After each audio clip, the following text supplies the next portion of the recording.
Boa tarde a todos. Nós estamos começando agora o 6º Entre Linhas, Encontro Interreligioso de Catanduva. Seja bem-vindo você que nos acompanha ao vivo por nossa transmissão pelo Facebook e especialmente você que nos honra aqui esta tarde com a sua presença. Nós agradecemos o patrocínio da Casa dos Reinos, uma empresa de produtos veganos de Catanduva, e o apoio da Fundação Padre Albino, que nos cedeu este anfiteatro para o evento, e ao Rinaldo, que é o técnico que está conosco nos auxiliando. Agradecemos muito especialmente aos representantes das linhas religiosas que participam deste encontro, e eu vou nominar, pedindo depois que cada um se levante para receber as boas-vindas do nosso público. O Paulo Carvalho, representando o budismo, o Paulo que... Pode ficar de pé, Paulo, por favor.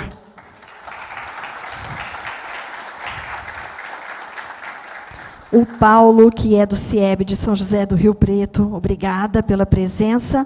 O padre Marcelo Bonifácio.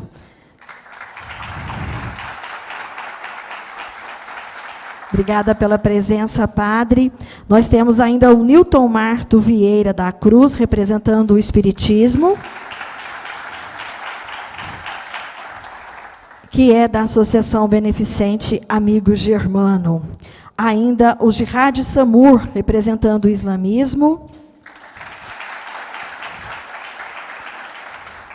Dr. Jihad, que é da Mesquita Muçulmana de Barretos e também preside a Associação Nacional de Juristas Islâmicos.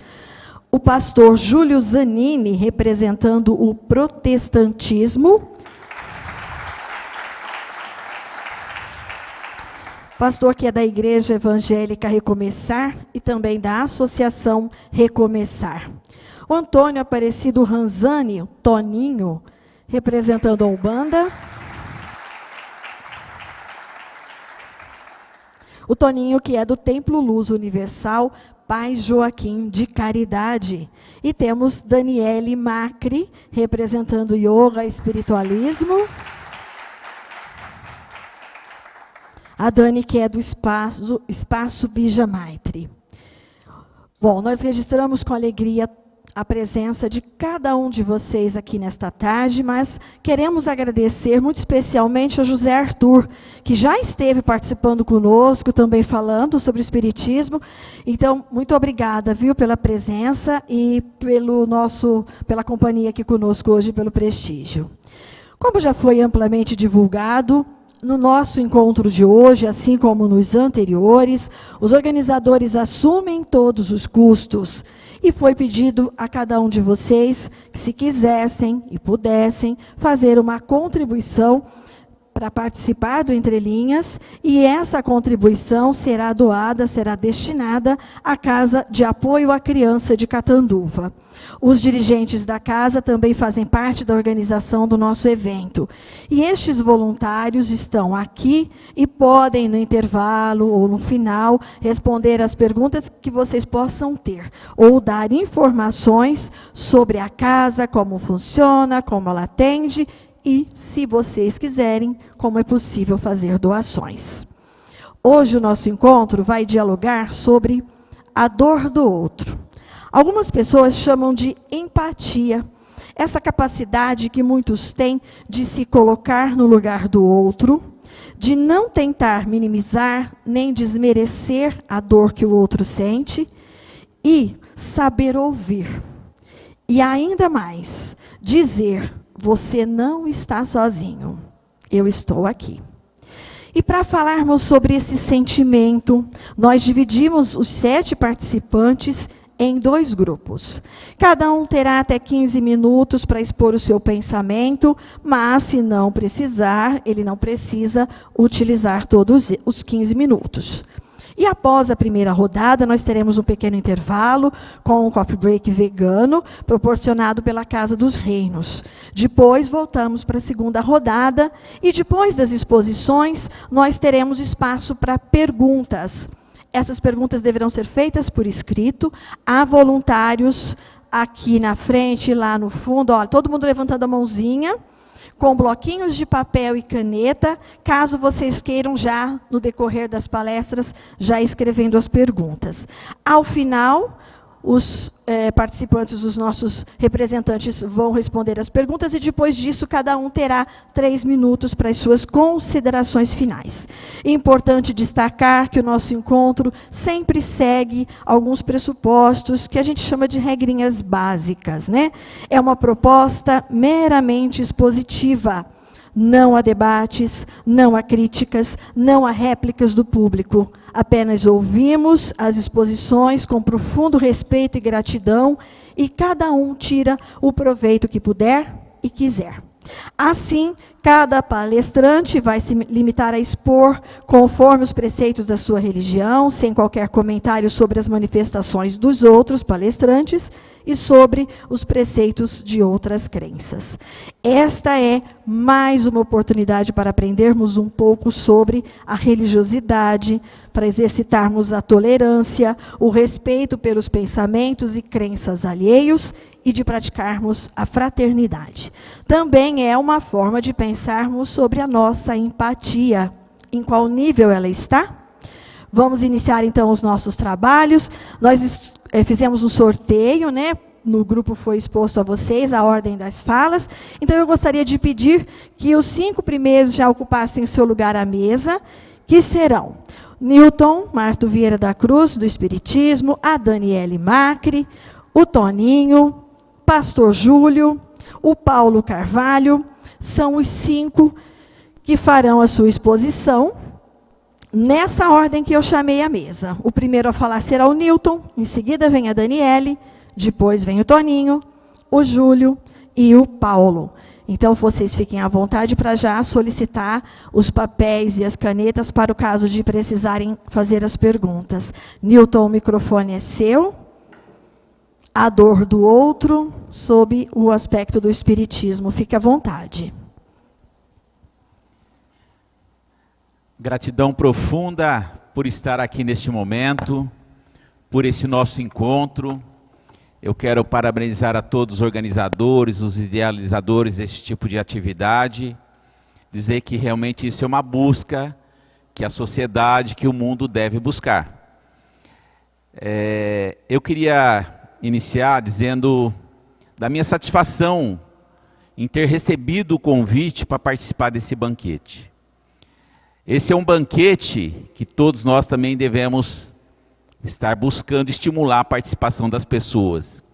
É um banquete onde nós nos unimos com pensamentos diversos, mas cada um sendo um importante ingrediente nesse alimento que nós estamos preparando, que é o alimento da nossa alma, do nosso espírito. Então, cada componente que faz parte hoje das reflexões é um ingrediente profundamente fundamental para que o resultado desse caldo de pensamentos nos abasteça a todos, nos estimule a refletirmos sobre esses ensinamentos, todos eles muito positivos, porque todos eles nos induzem a buscar aquele caminho que é o caminho traçado da nossa existência. Nós estamos aqui porque nós temos o nosso Criador que nos permitiu existir e buscarmos as nossas experiências. Nós não alcançamos toda a dimensão da criação, mas entendemos a existência desse Criador, a existência da soberania desse Criador, da bondade, do amor com que Ele nos criou, que nos cria a todo momento como seres espirituais. E no nosso entendimento, como espíritas, nós somos seres espirituais com uma vida permanente, com uma existência permanente. A partir do momento que nós somos criados, jamais nós cessaremos a nossa existência. A todo momento, seres espirituais são criados pelo Criador. E aí nós começamos a refletir. Somos criados, no princípio, como seres ignorantes, e que temos toda a oportunidade para buscarmos a nossa elevação, o nosso progresso. E é nesse caminhar que as coisas começam a se desenrolar. Quando a gente parte da ignorância, nós começamos a viver as nossas experiências. E para vivermos as nossas experiências enquanto seres espirituais, nós precisamos, nessa etapa, vivermos num corpo encarnado. Nós nos revestimos desse corpo de matéria, que também é criado por Deus, e através dessas experiências nós vamos nos desenvolvendo, vivendo desafios, vivendo problemas, como a gente diz, e através de todos esses desafios nós vamos nos aprimorando, nos aperfeiçoando. É o degrau a degrau da nossa existência. E se nós somos projetados, planejados a viver toda essa experiência e a buscarmos essa possibilidade de atingirmos uma condição de angelitude ao longo de toda essa existência, essas experiências nesse primeiro momento, dentro da visão espírita, ela se dá através desse processo reencarnatório. Você vive a experiência através de um corpo físico que reveste o espírito, você conclui a sua etapa, você desencarna e volta para a espiritualidade, que é o mundo permanente. Lá você vai fazer toda a sua revisão assistido por amigos espirituais, e você vai se preparar e se planejar para uma nova oportunidade. E cada experiência dessa, cada jornada dessa, é uma jornada que te leva a você a evoluir passo a passo nessa condição. E também dizemos que cada um de nós tem total liberdade para traçar o seu caminho. Isso é importante. O livre-arbítrio que todos nós temos nos faz decidirmos sobre a nossa experiência, sobre a nossa ótica, tudo o que nós queremos fazer. É bem verdade que isso também traz consequências. Então, a toda ação tem a reação, a tudo que você faz tem uma consequência. Então, essa é uma visão mais ou menos panorâmica do nosso entendimento. E aí, se cada um de nós traça o seu caminho, conduz a sua vida, você tem que realmente buscar entender essa vida que está ao seu dispor e o que você faz dela. Por isso que cada um de nós toma suas decisões, muitas vezes acertadas, muitas vezes de forma equivocada, e nós vamos nos ajustando nesse caminho em relação a todas as decisões. E se nós vemos então na nossa experiência que nós temos problemas, desafios a serem feitos que nós criamos, e somos nós que teremos os agentes de transformação da mudança que é preciso em relação a cada um desses fatos, nós temos o entendimento de que a dor e o sofrimento de cada um é de cada um. Mas também temos aquele outro olhar que é fundamental, e o Espiritismo nos mostra como é importante termos essa consciência de que nós temos que nos importar com o outro. Porque se você se importa só consigo, você cai nesse mundo do seu individual, você não vai avançar naquilo que faz sentido em nossas vidas, que é nós estarmos uns com os outros conectados, porque nós estamos. Se nós estamos conectados uns com os outros, não tem sentido eu me preocupar somente comigo e me fechar no meu individualismo e não sentir, não perceber que ao meu lado tem outras pessoas que também precisam do meu olhar. Porque há uma troca em tudo que nós vivenciamos. Há uma troca de experiências que são valorosas e ricas para nos dar, às vezes, um caminho, uma motivação, um consolo, uma força, uma ajuda, inclusive as ajudas materiais. E aí é que entra uma questão que nós falamos muito, reproduzimos muito, porque é fruto do nosso estudo, do estudo de todos nós que estamos buscando entender o Evangelho, que tem um componente que é fundamental em todo esse cenário, onde todos nós estamos inseridos, cada um dentro da sua experiência, da sua busca, do seu desafio, do seu problema, mas que todos podem ser vencidos, que é o componente do olhar de importar-se realmente com o outro. E para isso, nós temos que ter a leitura daquilo que o Espiritismo fala. Fora da caridade não há salvação. Nós temos que ser caridosos. Mas não é uma tradução simples do que é caridade, às vezes um entendimento limitado do que nós temos do que é a caridade. Porque a caridade é também você ajudar materialmente as pessoas que precisam. Mas a caridade é muito mais ampla no nosso entendimento. A caridade ela tem que ter a benevolência. Você tem que ter o entendimento de que você tem a benevolência em relação até aos erros dos outros, porque é a experiência dele que ele está traçando. Então, nós não podemos ser, como muitas vezes há uma tendência na sociedade, os julgadores, os punidores, que foram esses que crucificaram Cristo, na sua inocência e no seu profundo amor. Nós temos que respeitar e entender o ponto de vista, o caminhar de cada um. Mas essa benevolência é importante termos no nosso coração, para que a gente tenha uma sociedade que seja mais pacífica, mais compreensiva, e seja gente também.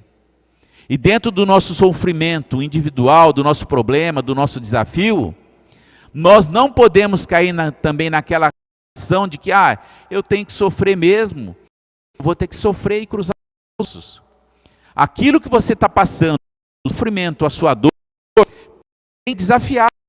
Você tem que sair do seu conformismo e buscar, de todas maneiras, encontrar qual é a saída, qual é a condição em que você vai superar aquele desafio, aquele problema. Porque todos nós vamos superar tudo que a gente enfrenta como desafio num dado momento, mais cedo ou mais tarde. Também temos que ser realmente caridosos no sentido da ajuda material daqueles que precisam, nos importarmos com os nossos irmãos que são mais sofredores, que muitas vezes passam necessidade do alimento, do abrigo, do agasalho. Todas essas ações são importantes, são motivadoras. Quando há uma calamidade, nós nos mobilizamos para ajudar aqueles que foram vítimas de uma calamidade. Essa ajuda no campo material também é muito importante e necessária. Mas tem uma outra também que compõe esse tripé, que é a caridade pelo perdão das ofensas. Porque nós, quando entendemos e quando compreendemos que cada um tem o seu ponto de vista, e que pode, no nosso ponto de vista, estar cometendo um erro, ou está me afetando, ou está prejudicando, está na ótica dele, vivendo a sua realidade. Ele está construindo o seu componente, e ele vai responder por tudo que ele está fazendo, seja de bom, seja de ruim. Então, se ele afeta alguém, seja eu, ou seja qualquer um de nós, que somos afetados por alguma pessoa, por algum irmão, que equivocadamente tem uma conduta que é de provocar maldade, às vezes inconscientemente ou intencionalmente, ele está plantando a sua semente e ele vai colher o que ele está plantando. Agora, o nosso olhar de trabalhar isso como uma situação de entender essa divergência e de trabalhar o perdão também é fundamental. Porque quantos de nós não carrega consigo, né, a mágoa, o sentimento, o rancor, tudo aquilo que vai também nos comprometendo, porque esses sentimentos realmente nos envenenam, por não conseguirmos perdoar determinadas atitudes. Então esses componentes são fundamentais para que a gente possa, dentro desse cenário, ver que cada um de nós pode alcançar uma condição melhor. E você só alcança uma condição melhor de olhar a dor do outro, de olhar a sua dor, de entender a dor de cada um, de entender que cada um de nós traça o seu trajeto, é responsável por tudo que acontece, mas nós podemos nos auxiliar uns aos outros nessa condição de seres amorosos, caridosos. Nós podemos contribuir para que a transformação se dê de uma forma mais agilizada, vamos dizer assim.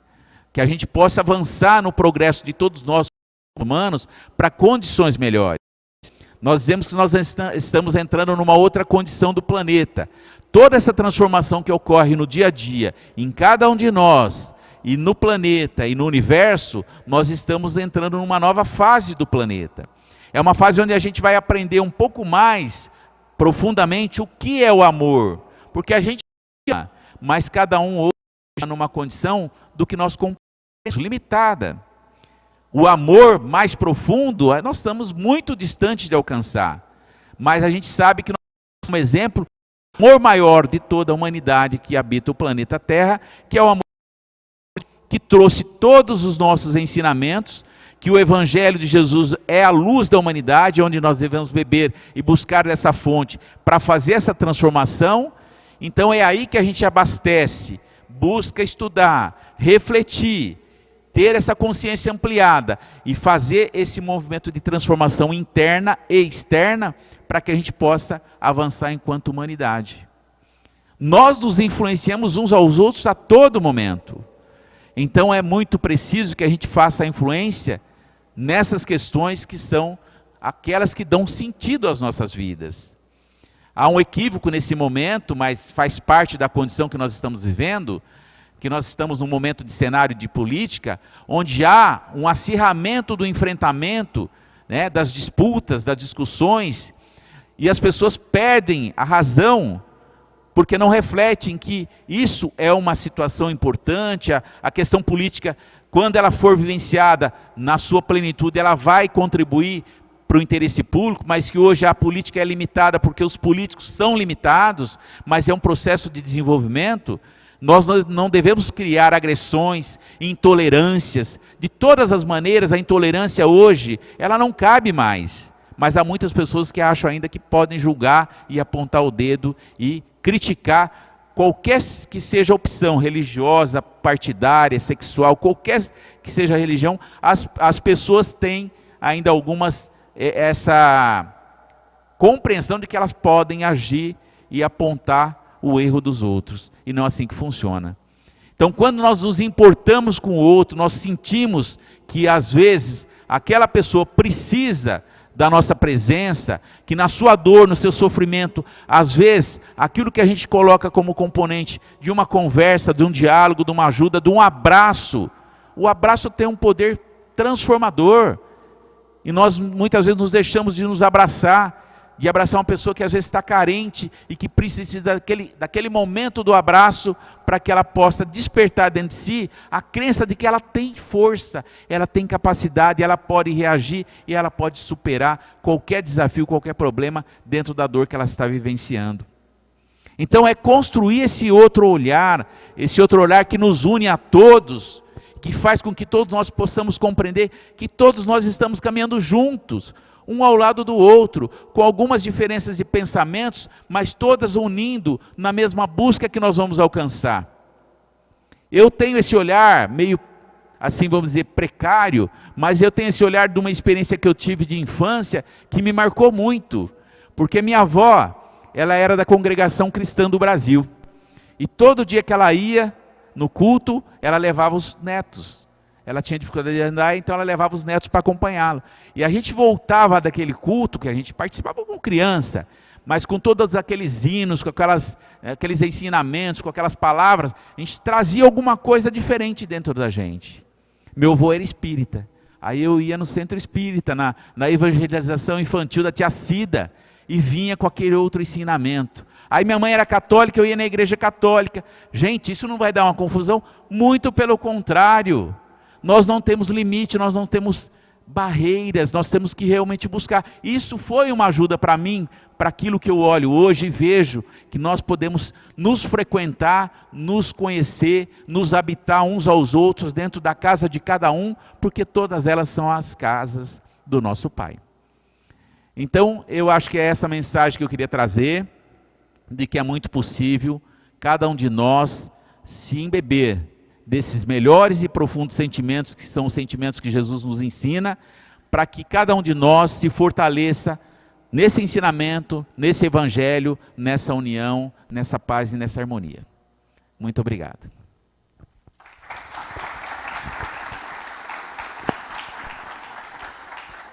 Muitíssimo obrigada ao Newton. Quem vai falar agora é a Daniele, mas só 2 recadinhos importantes, e eu deixei o Newton sem saber, mas a lista ali com plaquinhas do tempo. E aí os demais que vão falar, observar que ela vai avisá-los aos 5, quando estiver, a plaquinha dos 5 significa que estão faltando 5 minutos, e a do 1 é para ataiar, como diz o caipira, ataia e finaliza, ok?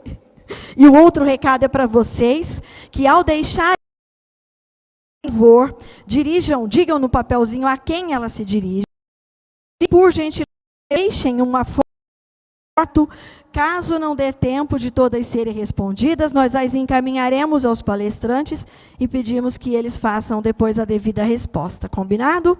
Dani, por favor, fica à vontade, 15 minutos. Boa tarde. Está funcionando? Boa tarde a todos. Eu vou pedir licença para ficar sentada, tá? Eu fico mais quietinha aqui. Eu prefiro. E, primeiramente... Tá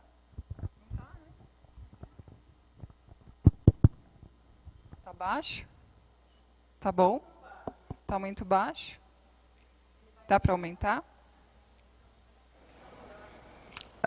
Agora melhorou. É eles que aumentaram lá. Tá? Gente, boa tarde. Primeiramente, eu gostaria de agradecer muito, muito esse convite. Eu honro estar aqui entre esses seres que se dedicam plenamente a Deus, à vontade maior. E é uma honra mesmo poder estar aqui com eles, com todos nós. Muito obrigada pelo convite dos organizadores, que essa participação aqui está sendo cada vez mais especial e rica, acredito que para todos nós. Vamos lá, então eu fui convidada para refletir um pouquinho sobre o tema A Dor do Outro.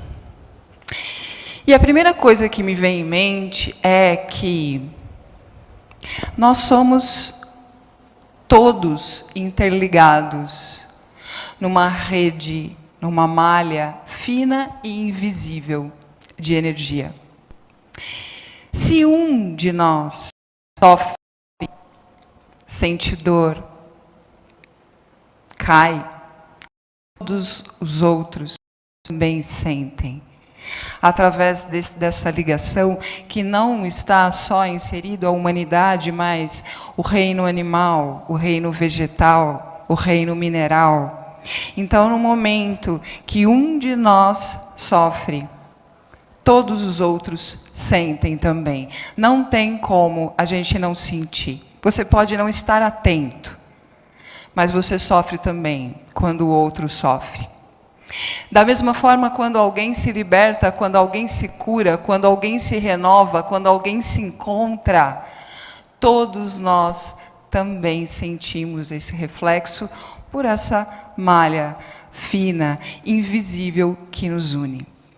Então, a primeira coisa que a gente tem que perceber é que quando, se a gente pensar bem, se somos todos interligados nessa rede fina e invisível de energia, e se tudo que acontece com um você vai necessariamente sentir, não existe o outro.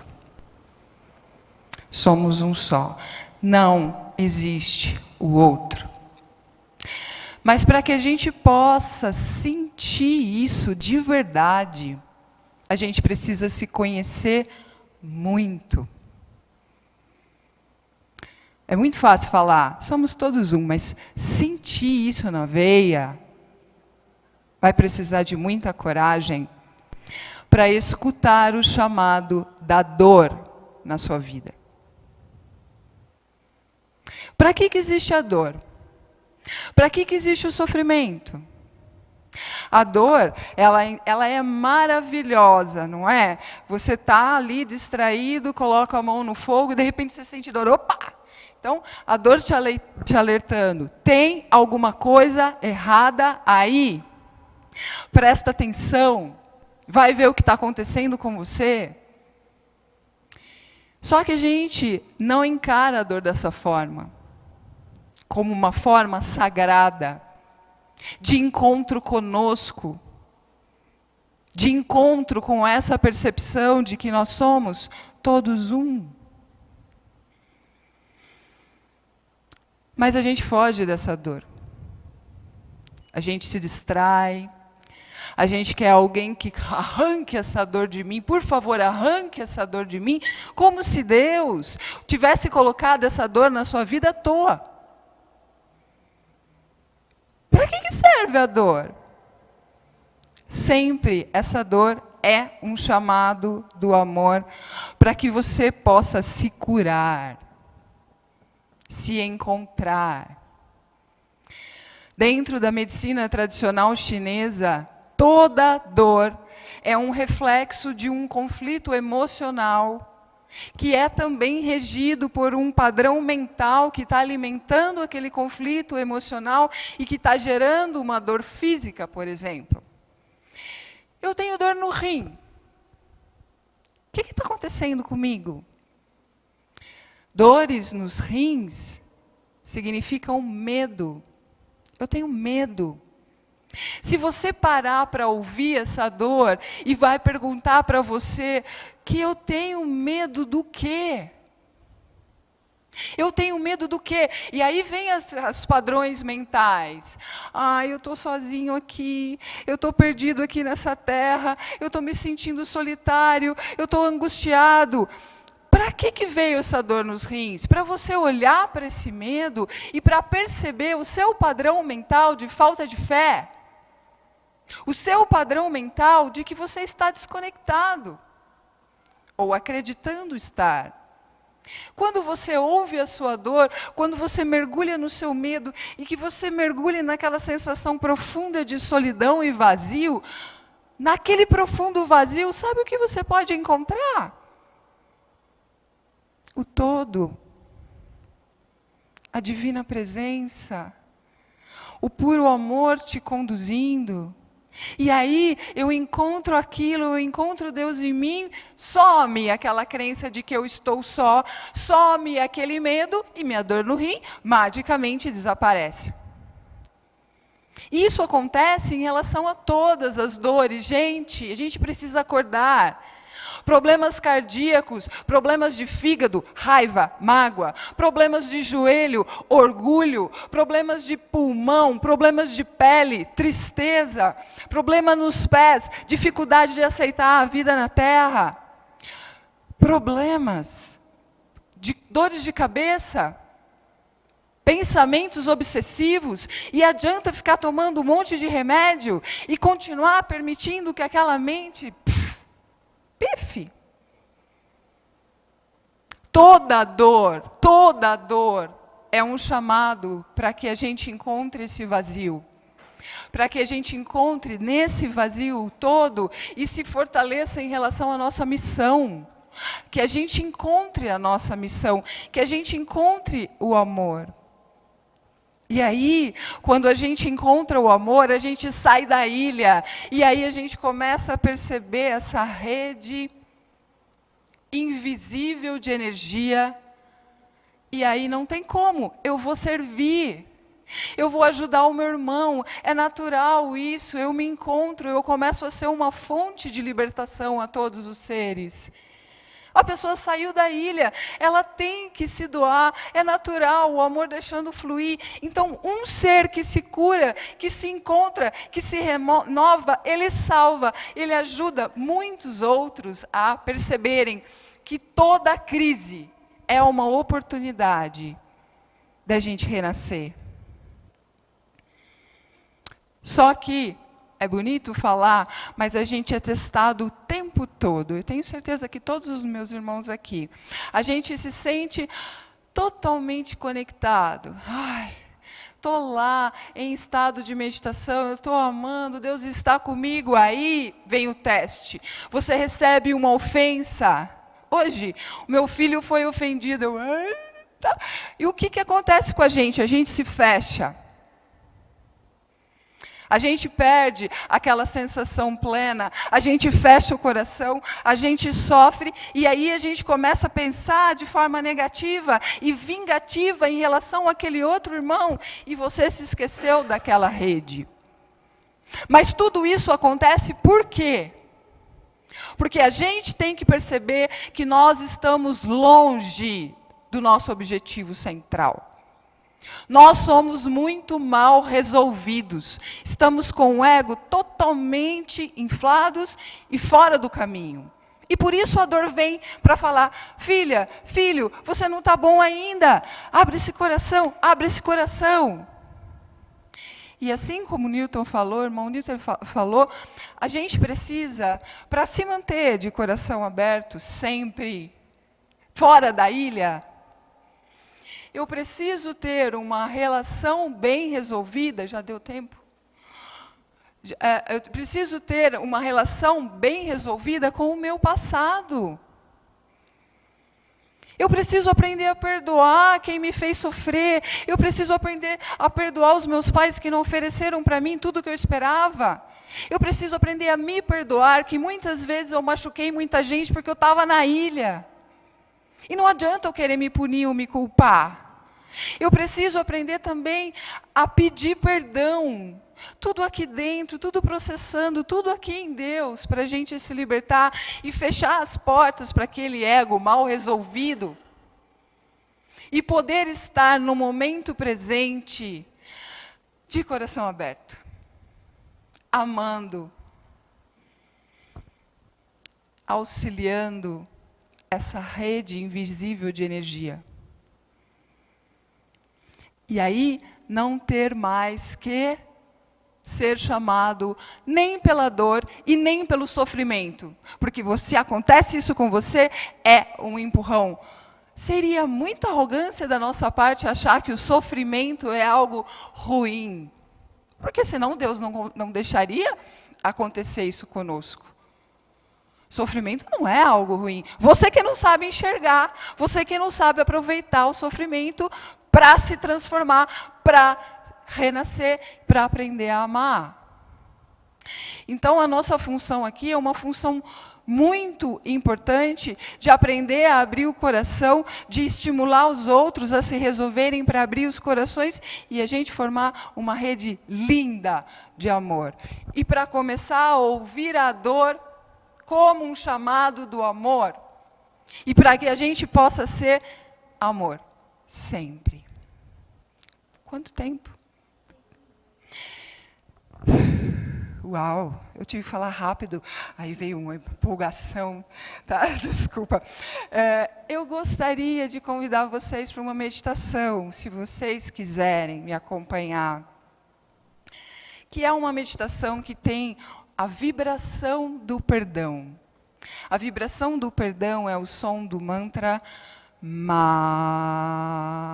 Então, o que eu vou ajudar todo mundo a tentar se resolver com esse passado que não deixa você se manter de coração aberto? A gente vai colocar as mãos no peito. E enquanto você vai falando comigo, tá? Depois, você vai de olhos entreabertos, voltando no seu passado e perdoando quem vier em mente. E pedindo perdão para quem vier em mente. E se perdoando. O legal seria a gente fazer o até chegar no útero materno. Se você não chegar, tudo bem, porque a gente tem um monte de coisa mal resolvida, a gente vai tentando chegar. Pode fazer em casa depois, tá bom? Vamos lá? Respirem.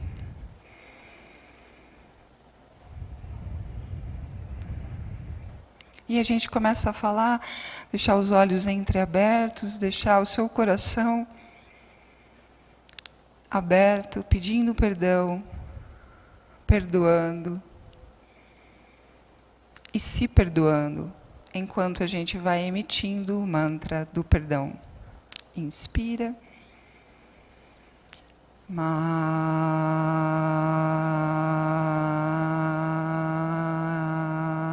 Vai soltando, não precisa esperar o outro.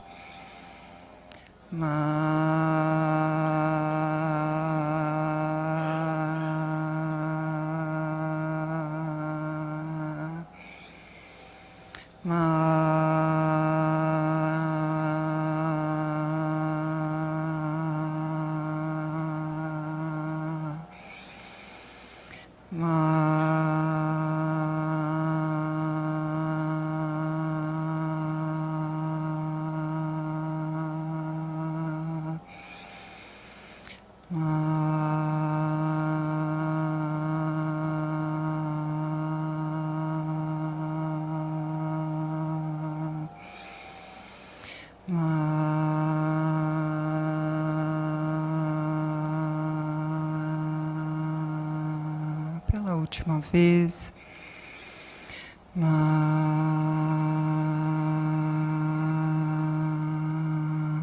Só sente.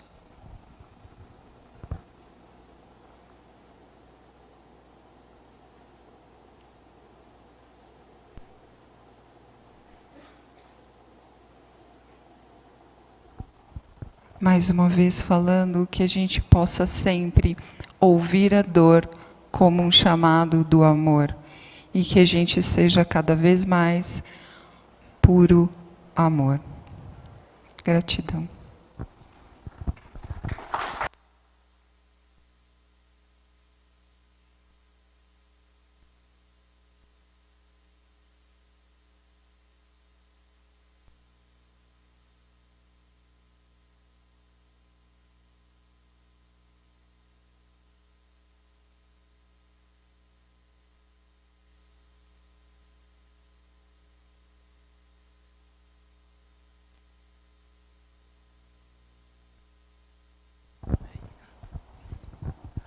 Dentro do círculo infinito da divina presença, que me envolve inteiramente, afirmo, há uma só presença aqui, a presença de Deus, o bem.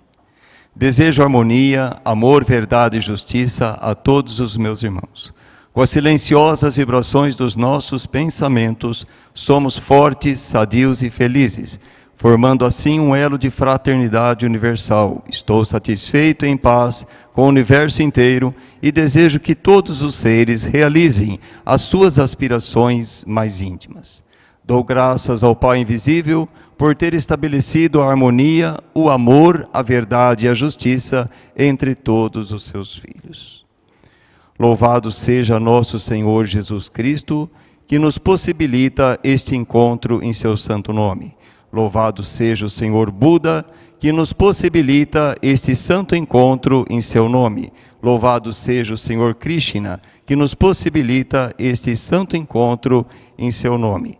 Louvado sejam todos os seres da corte celestial, os santos e santas, louvados sejam por todos os profetas, profeta Maomé e todas as ordens. É uma alegria nós estarmos aqui nessa tarde, reunidos neste santo nome, irmãos e irmãs. O estudo deste Entre Linhas nos fala sobre a dor do outro. E para compreendermos esta dor do outro, precisamos de uma limpeza da nossa mentalidade, uma purificação dos nossos pensamentos, um processo seletivo para que possa emergir o nosso grau de consciência. E somente num grau de consciência, numa dimensão maior, poderemos compreender em verdade que nenhuma coisa e nem a outra existem. Nem a dor existe e nem o outro existe. Vamos ver rapidamente sobre a questão da dor. Na criação do Pai divino, dos 7 planos da criação, Ele estabeleceu todas as coisas, todas as ordens, as santas leis imutáveis. Ele não estabeleceu dor alguma. Vemos num exemplo simples a legislatura nossa. Ela tem que existir, é certo. Mas não necessariamente precisaria existir ou deveria existir cadeias, presídios, multas, qualquer tipo de sentença. Então, as soberanas leis do Pai existem e não necessariamente haveria de ter dor, mas por mau uso do livre-arbítrio, por escolha do próprio homem, desconectando-se da unidade criadora, a fonte da vida, Deus, acaba tomando gosto pelas paixões, pelos interesses, e assim criando o seu próprio labirinto, a dor. Mas eu peço aqui ao Paulo, Carvalho, a permissão, a licença, e que posso dizer aqui nesse momento, que Buda, 6 séculos mais ou menos antes de Jesus, ele descobre pela iluminação da sua mente, as 4 nobres verdades, onde ele afirma a primeira verdade, que o sofrimento existe, a dor existe. Se existe, foi criado. Se foi criado, pode ser dissolvido. É isto, Paulo? Foi dissolvido, pode ser dissolvido. Toda dor pode ser dissolvida. Todo sofrimento. E ele coloca como a 4ª nobre verdade, que o meio para dissolver a dor, o sofrimento, é o óptimo caminho, são os 8 passos.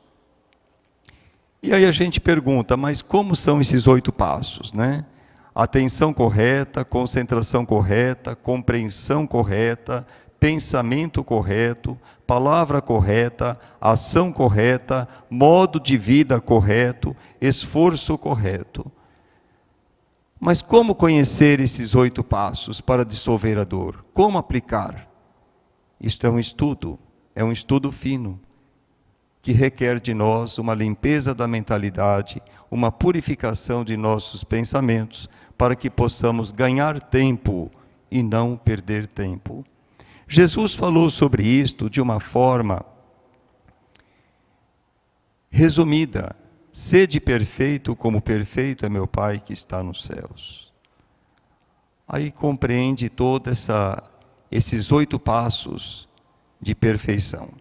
Então vemos, meus irmãos, irmãs, que a dor, ela não existe.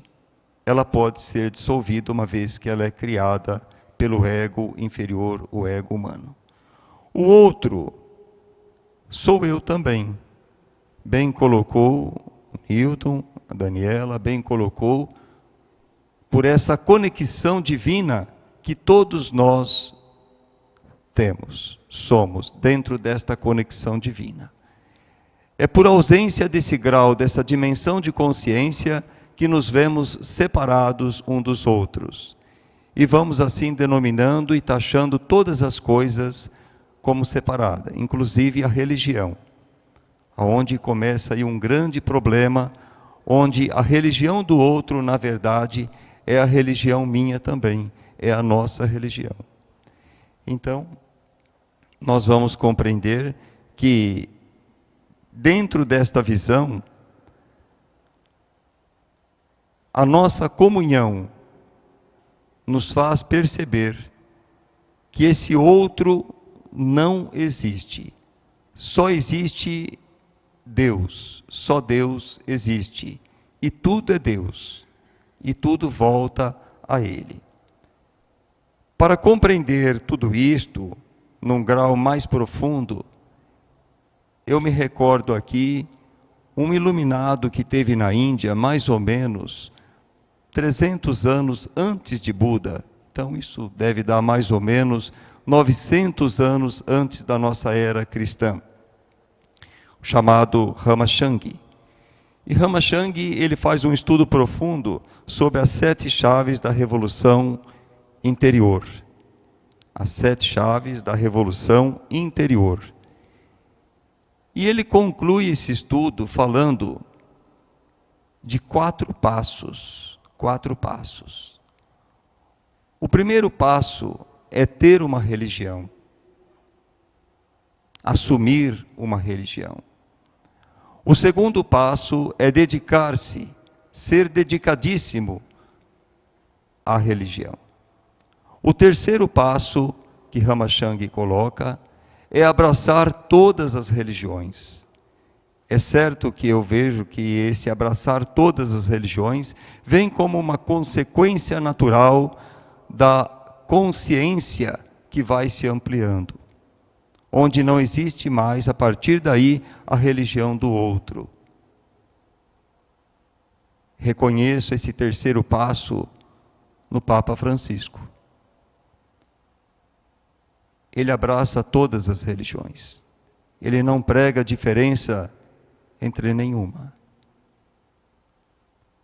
E o quarto passo é deixar todas as religiões. Deixar todas as religiões. Isto é o resumo das 7 chaves revolucionadoras do eu interno. Com a busca que o nosso psiquismo está fazendo agora, a leitura que cada mente está conseguindo olhar para dentro de si, e com certeza, a gravação de tudo isso, pela memória contida em cada um de nós, que haverá então uma reflexão, uma profunda reflexão, para que possamos ter um sentido mais puro, mais elevado da religião. não como um instrumento de separação, mas sim como um instrumento de união, um instrumento de amor. São os ensinos que nós absorvemos do Evangelho,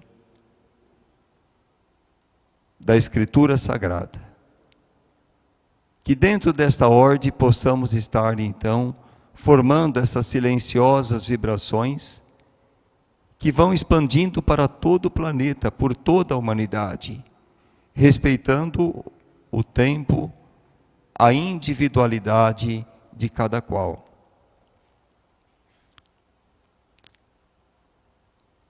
Até que possamos, então, 5 minutos. Até que possamos, então, compreender com o nosso próprio olho de perceber, de percepção, que toda a evolução, o progresso, pertence ao tempo, mas que a perfeição habita na eternidade. Que nós estamos no tempo, mas não somos do tempo. Como centelha divina, como unidade de Deus, nós somos e pertencemos à eternidade.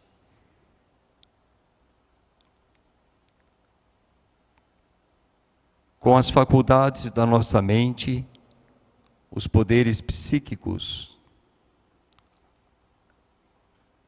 poderemos caminhar numa profunda reflexão em toda a palavra aqui trazida na tarde de hoje por nossos irmãos, a palavra que aqui será colocada pelos demais. Que possamos fazer desse encontro, deste entrelinhas, desta tarde, no dia de hoje, um marco na nossa vida.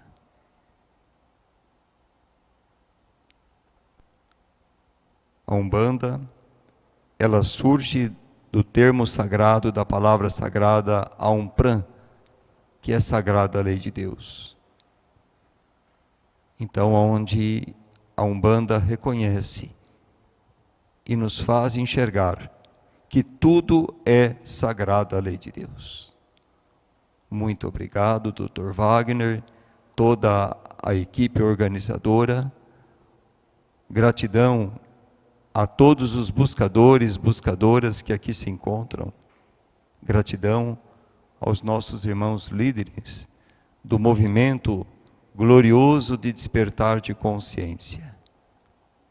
Gratidão a todas as religiões.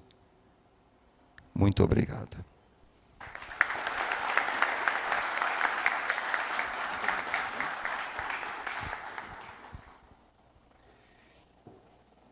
Pessoal, boa tarde a todos. O pessoal está com medo de falar boa tarde.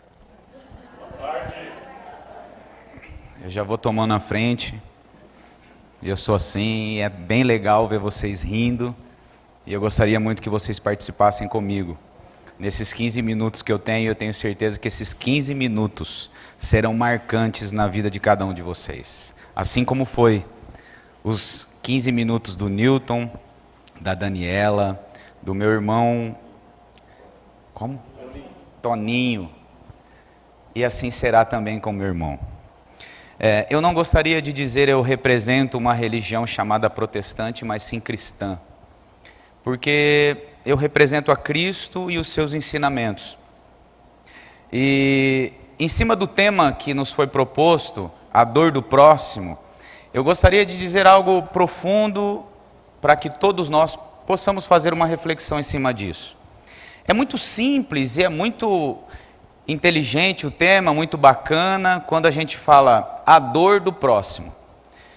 Quando eu entrei aqui, eu falando com uma pessoa e ela me disse sobre a sua perca, está lutando, e eu caí talvez na besteira de dizer eu sei o que você sente, e na verdade nós nunca vamos saber o que o próximo sente. Porque para saber o que o outro sente, nós precisamos estar no lugar do outro. E é muito simples eu falar assim, olha, eu vou me colocar no seu lugar. É lógico que nós podemos contribuir de alguma forma dizendo assim, vou dar um exemplo. Eu já perdi filhos. E quando eu estou ao lado de alguém que perdeu filhos, eu posso dizer assim, eu senti uma porção disso que você está sentindo, mas sentir o que você está sentindo, eu acho praticamente impossível. Eu me lembro que alguma das dificuldades que tive na minha vida, alguém veio e me disse, olha, Deus sabe de todas as coisas. E normalmente é isso que a gente ouve. Mas é muito difícil se colocar no lugar do próximo. Você quer ver uma coisa? Eu sou pai de 3 filhas, e se alguém tocar em alguma delas, eu saio de mim. Eu saio de mim. Por que eu saio de mim? Porque mexeu em uma propriedade a qual eu sou responsável por ela. Mas quando a gente vê alguém, uma notícia dizendo assim, olha, tal pessoa estuprou, matou uma criança indefensiva, inocente. Nós vamos sentir ódio dessa pessoa? Será que alguém tem coragem de dizer aqui? Eu sentiria ódio, se eu pegar ele, eu sou capaz na hora de sair de mim. Ninguém tem coragem de dizer isso. Mas talvez essa seria a sua reação. Mas sabe qual que é o difícil? É entender o histórico dessa pessoa. Ninguém é homicida porque quer. Ninguém abusa de algo porque quer. Tem um contexto, tem uma história. Vou dar um exemplo. Outra coisa que eu não gostaria que vocês me enxergassem dessa seguinte maneira. Talvez você viu um pastor falando um dia que alguém, ou a sua experiência com um pastor é de que você ia para o inferno. E aí quando você se depara com um pastor, a primeira impressão é esse cara aí, eu vou ouvir, mas eu não tenho muito o que ouvir, porque a visão, ou porque aquilo que eu tenho acerca de um pastor é isso. E na verdade não é isso. Se essa pessoa um dia disse que a sua religião para ele não importa, não representa, ou que você vai para o inferno, desculpe, mas essa pessoa não me representa. A pessoa que me representa aqui é aquela pessoa que respeita o próximo. A pessoa que me representa é aquela que respeita os preceitos e os mandamentos de Cristo, porque Cristo nunca vai dizer assim, olha, se você não andar comigo, para mim não serve. Pelo contrário, Cristo veio nessa terra querendo trazer de volta a identidade, ou a postura, a credibilidade da mulher que estava perdida. Aí Jesus encontra uma prostituta, Jesus encontra uma mulher que foi mal resolvida em alguns relacionamentos, Jesus vai encontrar um publicano, Jesus vai encontrar leprosos, Jesus vai encontrar alguém e vai dizer assim, olha, deixa eu te ajudar a você se resolver nas suas questões emocionais e eu quero te ajudar a devolver a sua dignidade. É muito simples e o problema de tudo isso que nós estamos discutindo aqui, de se colocar no lugar do próximo, é não entender o contexto de tudo isso. O problema de tudo são os radicais, são aqueles que excedem. Vou dar um exemplo. Se você talvez me ver aqui ou entrar dentro de uma igreja a qual eu faço parte, só para você ter uma noção, na questão protestantes existem pelo menos 4 linhas teológicas. Existem os tradicionais, os pentecostais, os neopentecostais e os liberais. Cada um tem uma linha, uma forma, um exemplo. Se você for numa igreja protestante, uma igreja de crente, ou seja lá de que forma você conheceu ou entenda isso, se você for numa igreja tradicional, você vai ver alguém muito intelectual, falando com calma, né? Se você já for numa igreja pentecostal, você vai ouvir um glória a Deus. Dá palma aí, gente! E é muito interessante tudo isso. Se você for numa neopentecostal, tem uma forma de lidar. Os liberais têm outra forma. De repente você vai numa igreja liberal, onde o cara está de bermuda, de boné, e está falando, é assim, e vem. E de repente um tradicional vai dizer assim, não é dessa forma, eu não aceito. Então, olha quanta diferença tem só na minha religião.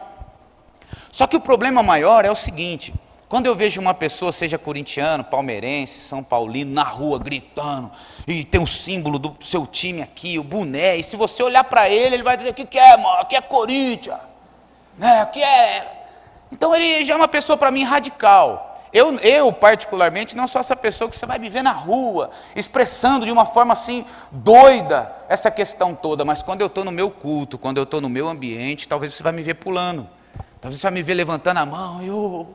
Aleluia, oh Deus, você vai me vendo umas expressões que talvez para você não seja normal. Só que quando você vê um palmeirense, corintiano dentro de um estádio, quem aqui já foi no estádio? Levanta a mão. Meu, que energia, para falar de energia, que energia que é aquilo? Eu tento imaginar o coração de um jogador quando, de trivela e bate na trave, volta, ele cabeceia e gol. Aquele estádio explode. Eu tento imaginar o coração daquele jogador. Então, quando nós nos reunimos em um culto para dizer que Deus é santo, nós extrapolamos, essa é a linha pentecostal.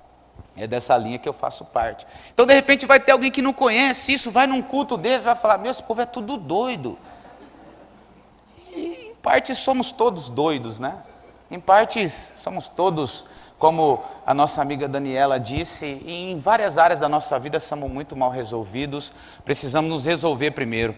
E a gente quer entender Deus que, na verdade, a gente não entende a nós mesmos, queremos entender Deus que governa tudo, que criou tudo. E como entender um Deus que criou o universo, criou o ser humano que é complexo, criou a natureza? Então, na verdade, acho que falta muito conhecimento e muita sabedoria nossa para tentar entender Deus, e aí criamos religiões, e na verdade o problema não é isso, o problema é quando nós avançamos o sinal. O problema é quando nós não respeitamos o próximo, o problema é quando nós não queremos ouvir o próximo, e muito menos se colocar no lugar do próximo. Por que ele é assim?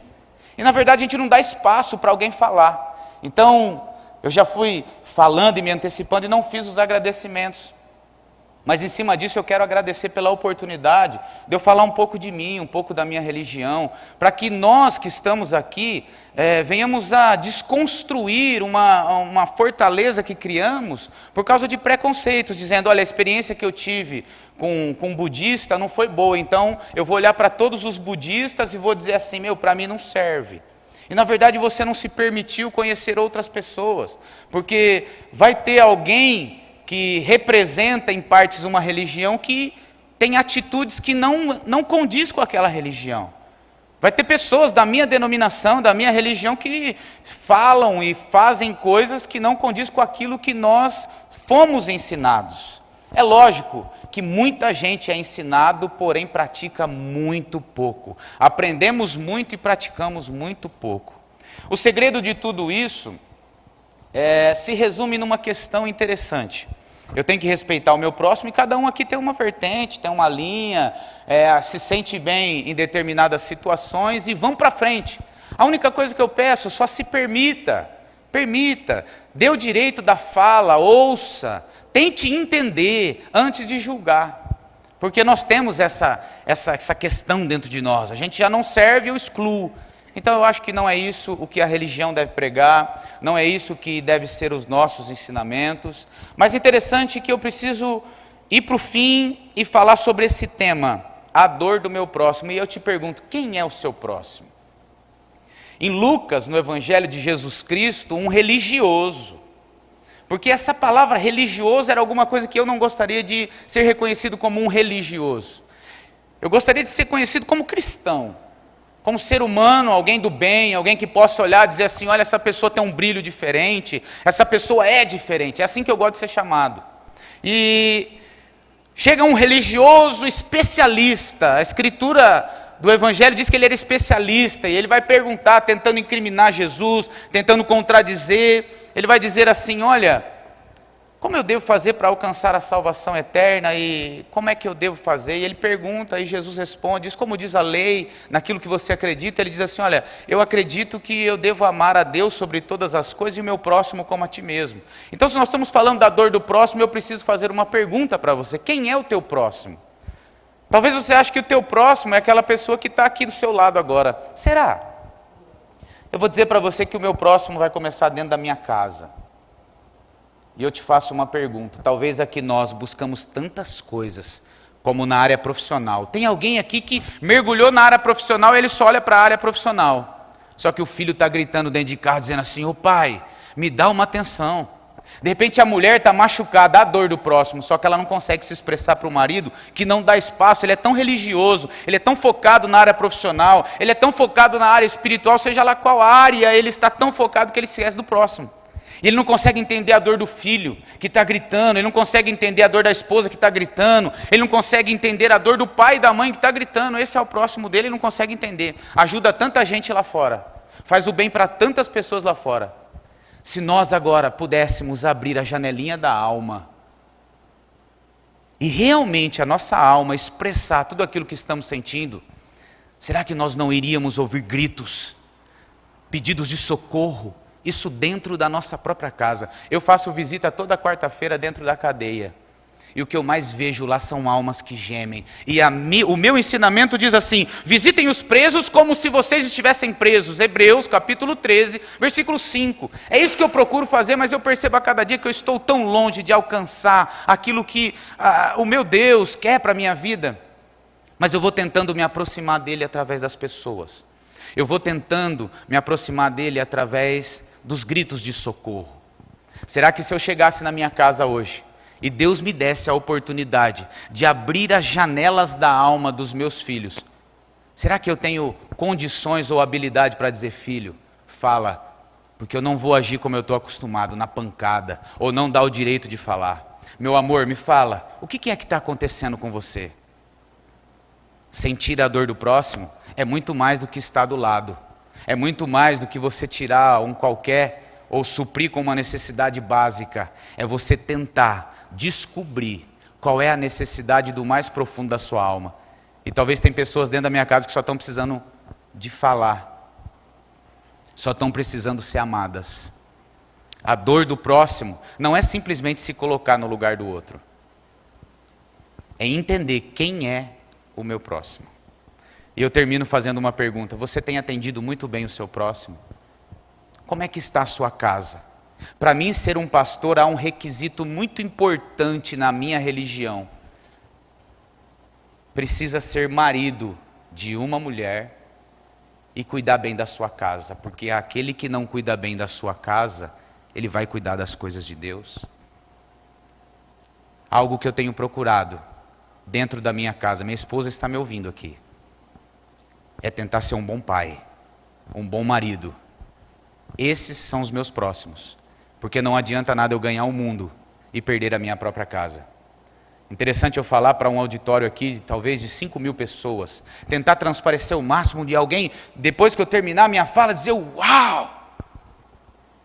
Mas quando eu chegar na minha casa, prisões lá dentro, pessoas estão gritando socorro, eu preciso de ajuda. A pergunta é: quem é o seu próximo? Você tem feito bem para o seu próximo? Ame a Deus sobre todas as coisas. Ame a você. E assim você vai conseguir amar o seu próximo. Não tem como amar alguém, o seu próximo, se você não ama a si mesmo. Se você não se contenta com a sua vida, com você. Eu já terminei, mas eu preciso dizer isso para você agora. Não tem como você amar alguém. Não tem como você falar de liberdade se você está preso em alguma coisa. Não adianta falar de amor se você não ama. Não tem como falar de liberdade se você está preso. Primeiro, ame-se, amor próprio, para depois eu poder amar o meu próximo. A minha religião diz isso. É isso que eu prego, é isso que eu ensino, é isso que eu quero viver. Meu tempo já estourou e daqui a pouco vão me dar um bicudo na canela. Eu preciso entregar o microfone dizendo assim: muito obrigado por vocês existirem. Respeito muito a religião de cada um de vocês. Posso não concordar da forma, mas eu não posso dizer que não amo, que não quero estar junto, que não posso dar-me a oportunidade de ouvir, de sentir, porque não tem como eu dizer que não gosto de maçã se eu nunca comi. Na minha casa é assim. Por que não vai comer? Não gosto. Já comeu? Não. Então você não pode dizer que não gosta. Então, antes de você criticar, procure saber por que aquela pessoa é assim. Isso é se colocar no lugar do próximo. Isso é sentir a dor do próximo. Quero agradecer a todos por me ouvirem. Muito obrigado, que vocês tenham um excelente final de semana e que Deus possa abençoar a vida de todos vocês. Muito obrigado.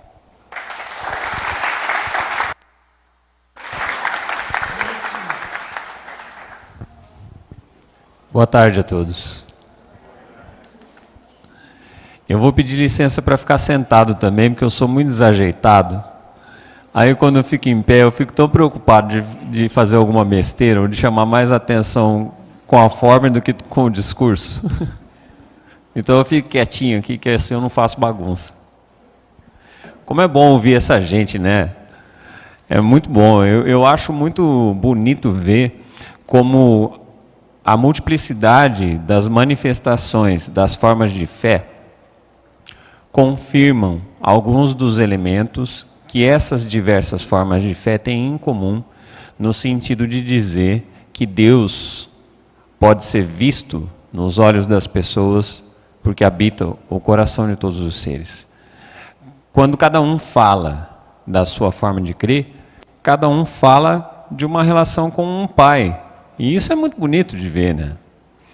No budismo a gente não personifica esse pai, mas a gente não diz que ele não existe.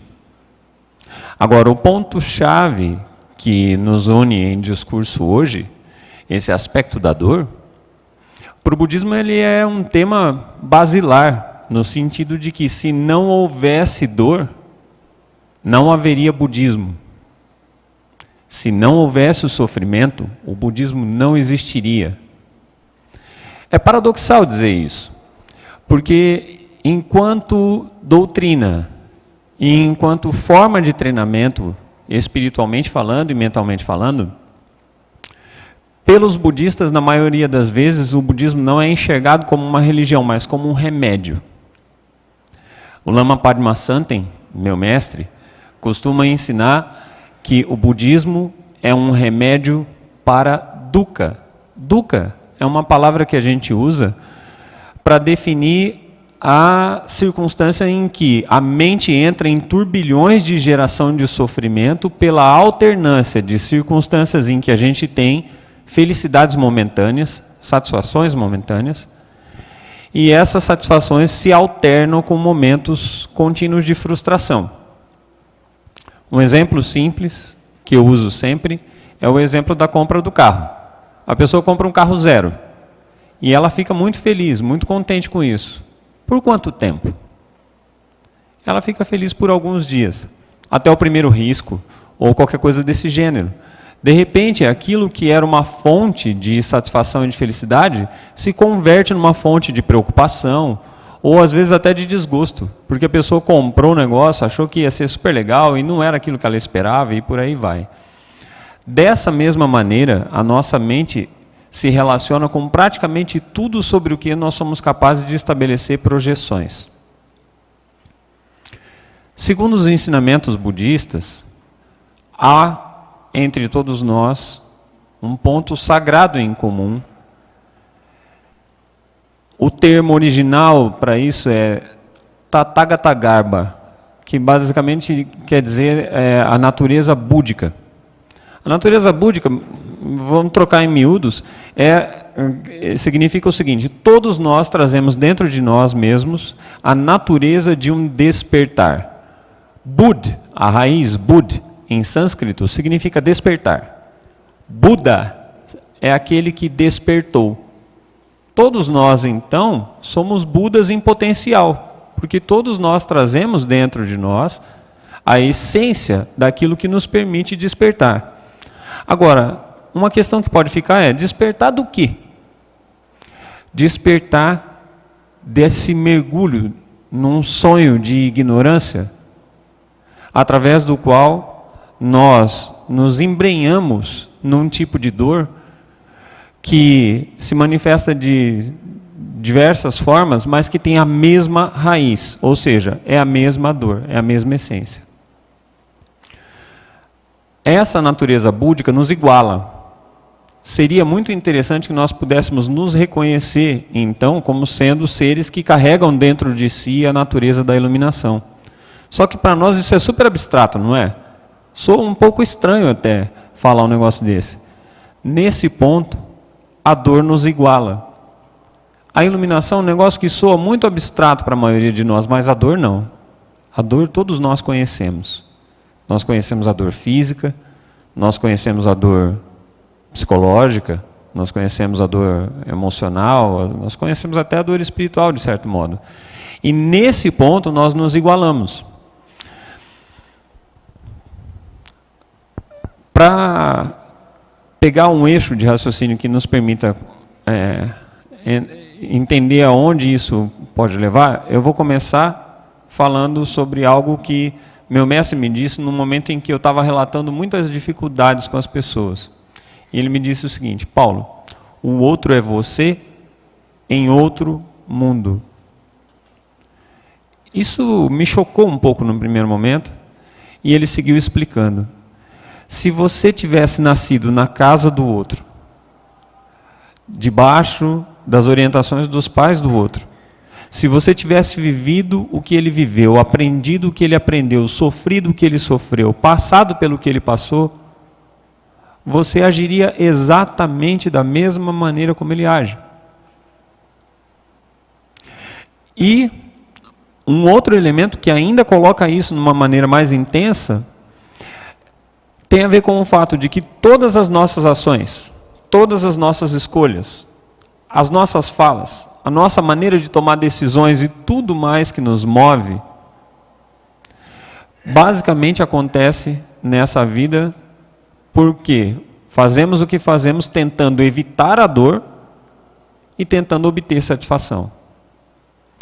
Se vocês olharem para todas as motivações, as pessoas com quem vocês se relacionam, a maneira como vocês se vestem, a comida que vocês comem, tudo isso que a gente faz tentando evitar alguma coisa que nos desagrada e tentando fazer com que aquilo que nos agrada seja mais frequente. Só que nisso todos os seres são absolutamente iguais.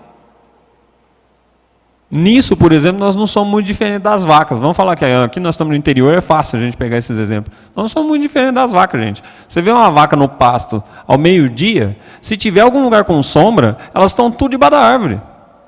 Elas estão tentando evitar a dor daquele sol que está estralando. E se tiver uma variedade diferente de coisas que elas possam comer, elas vão escolher. Elas não vão comer urtiga. Vão? Não, elas vão escolher. A gente faz igual. O que isso quer dizer? Isso quer dizer que a dor nos iguala, a dor nos nivela, a dor nos movimenta de uma maneira automática e em cima desse ponto, da busca pela descoberta de por que nós fazemos isso, foi que o budismo nasceu. Buda, quando era ainda o príncipe Siddhartha Gautama, contemplou alguns desses elementos que nos tornam iguais diante da dor. E ele viu pessoas doentes, ele viu pessoas envelhecendo sob condições muito tristes, ele viu pessoas morrendo e ele se perguntou, será que essa é a única resposta, essa é a única forma de viver no automático? Será que não há outros meios? Quando ele começou a procurar respostas para essa pergunta, foi que surgiu o nobre caminho de 8 passos, que o irmão Toninho mencionou. Basicamente, isso traduz um treinamento, onde nos 4 primeiros passos nós aprendemos e praticamos meios para parar de gerar prejuízo para si mesmo e para os outros. Ou seja, a gente tem que começar a frear essa roda, que está gerando sofrimento infinitamente. E nos 4 últimos passos nós aprendemos meios e somos incentivados a praticar a respeito de como gerar benefício para si mesmo e para os outros. E dedicar os méritos dessa geração de benefícios pelo bem de todos os seres. Isso não é simples. Leva tempo. Demanda muito esforço. Mas eu desconheço alguma coisa que vale mais a pena. Notem que eu não estou falando de religião. Eu estou falando de um treinamento. Cada uma das linhas religiosas que estão aqui dispostas estão nos ajudando a nos treinar exatamente para isso. A gente parar de gerar prejuízo para si mesmo e para os outros e a gente começar a gerar benefício para todos, inclusive para nós mesmos. Quando nós entendemos isso e voltamos para a fala do meu mestre dizendo o outro é você em outro mundo, a gente vai entender o que a Dani quis dizer quando ela falou, não existe o outro. A dor nos iguala. Nós nos movemos pelos mesmos fatores de motivação. A forma não importa nessa hora. Equívoco é equívoco. Não importa o quanto. Eu tenho um grande amigo, que é meu aluno e que é pastor. E ele costuma dizer assim, não tem pecadinho e pecadão. Pecado é pecado. Equívoco é equívoco. Então, quando a gente tropeça por causa da mesma raiz, que é o fato de que nós estamos tentando evitar a dor e estamos buscando satisfação de forma equivocada, e quando nós acertamos pela mesma raiz. Nisso, somos iguais. E quando essa igualdade é enxergada, caem as barreiras. Quando caem as barreiras, eu posso finalmente me importar com o outro de verdade. E aí então eu vou entender que quando dói nele, dói em mim. Agora, o que isso tem a ver com o fato do budismo ser um remédio? E aqui eu concluo o raciocínio. Eu não sei se eu já estou estourando. Eu tenho a mania de estourar. Tá. É do hábito da pessoa. Aí eu vou fechar o raciocínio da seguinte maneira. O que isso tem a ver com o fato de que o budismo é um treinamento e um remédio?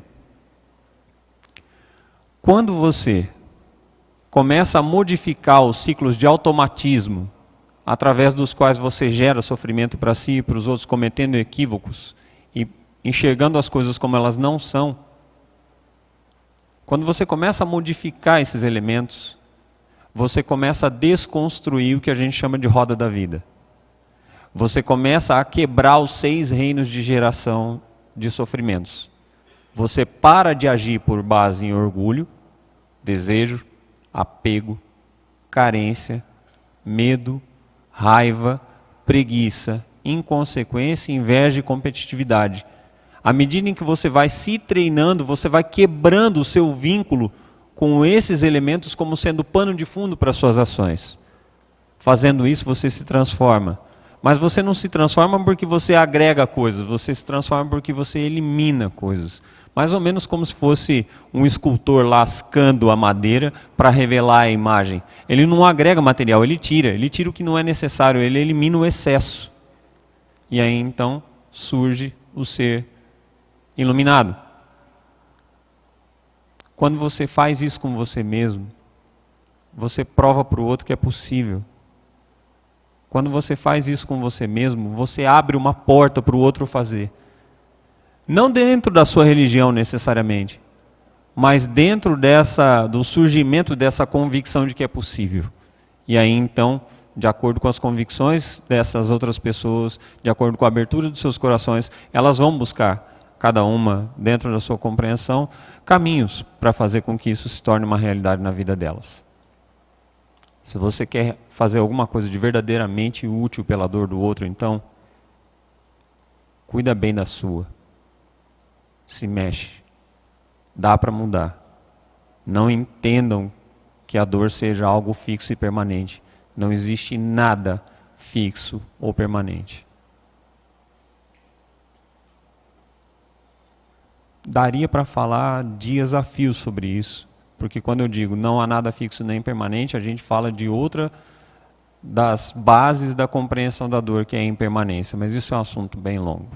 Então, eu vou encerrar esse raciocínio por enquanto, deixando o meu agradecimento para vocês, deixando o convite para que todos que queiram saber mais sobre isso nos visitem no SEB, ou visitem mesmo o site, né? seb.org.br, CEBB.